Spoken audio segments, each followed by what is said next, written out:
Good day, everybody, and welcome to another edition of the Military and Foreign Affairs Network. I am your host, the Voice of Reason. Today, we're continuing our ongoing coverage of the war between the Russian Federation and the Ukraine. Now, today we are continuing to see the movement of tens of thousands of Russian troops to the west, northwest, and southwest of Donetsk, converging on the city of Pokrovsk. The Russians continue a very methodical advance, backed by large amounts of air power. Those aircraft launching GLONASS guided glide bombs. We are continuing to see very large amounts of Russian heavy artillery and long-range multiple launch rocket systems being used in this operation. Now, we have not seen the Russians as of yet start to severely shell and attempt to rubbleize the city of Pokrovsk. We believe that the Russians could be seeking the capitulation of Pokrovsk rather than destroying it.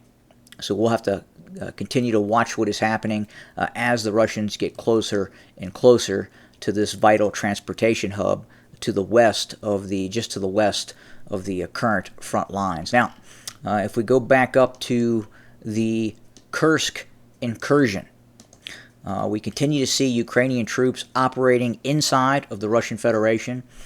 It does appear right now that all Ukrainian movements to the east and to the north and to the south of the salient have been stopped by Russian forces.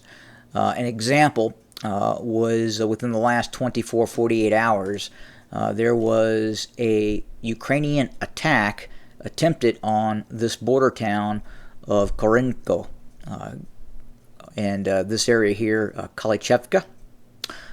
Apparently, during the ensuing battle, the ensuing engagement, at least 16 Ukrainian troops were killed and several dozen more were wounded in action in a reconnaissance and force action by the Ukrainian military in this direction. And again, it appears that the Ukrainians are still looking towards the north by northwest in the direction of the E38 highway. But right now, small elements of Russian forces, Russian Spetsnaz, elements of the Russian National Guard are continuing to hamper any sort of Ukrainian movement in this area.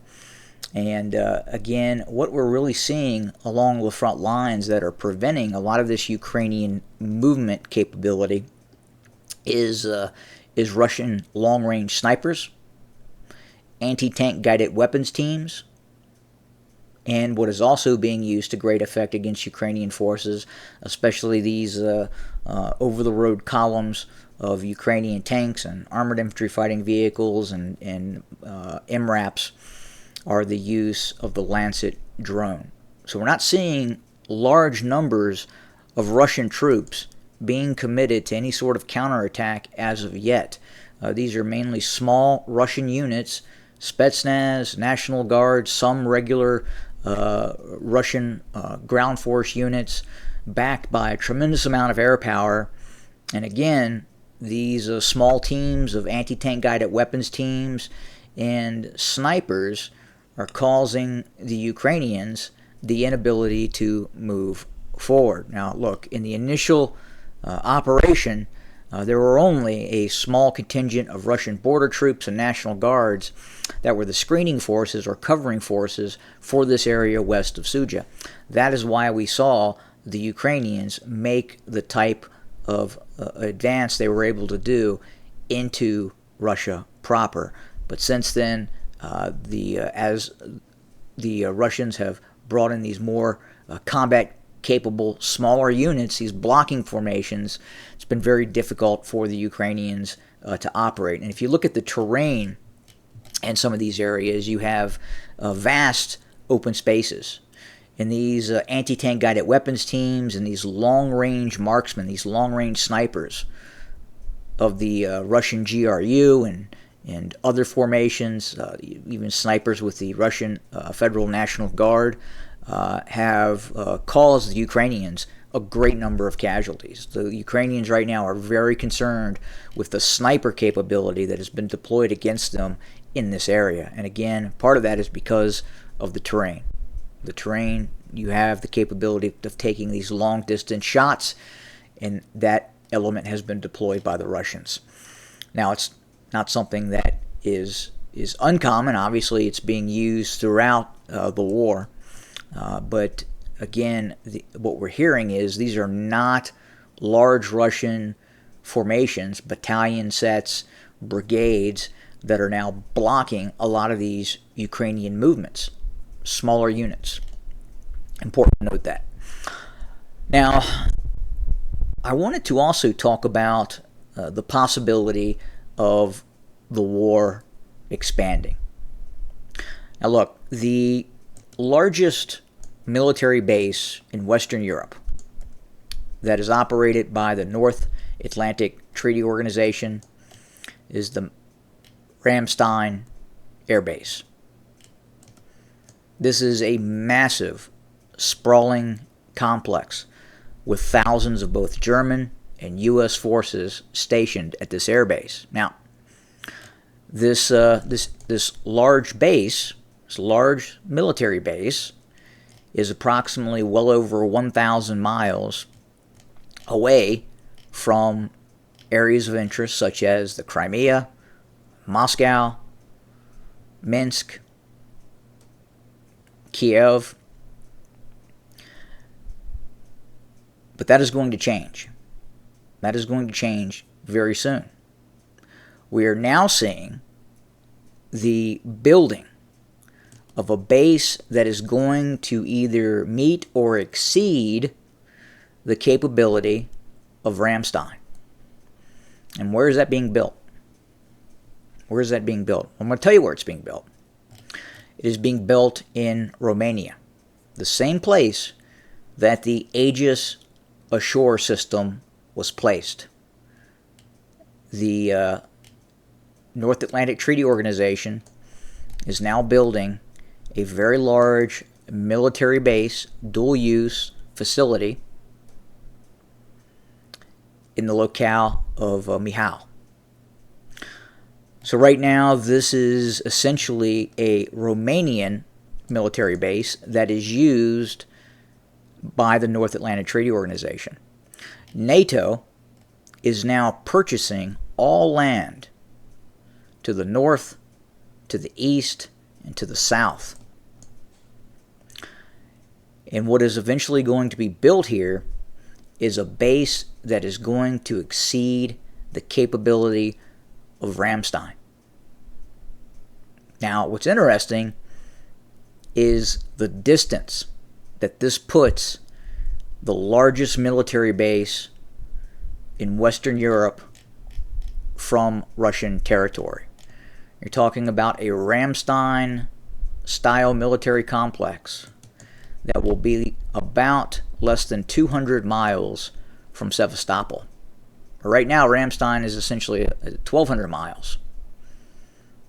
Move that forward 200 miles. 200 miles.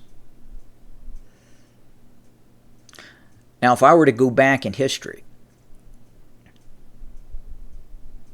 go back in time to the collapse of the Soviet Union, to the fall of the Warsaw Pact.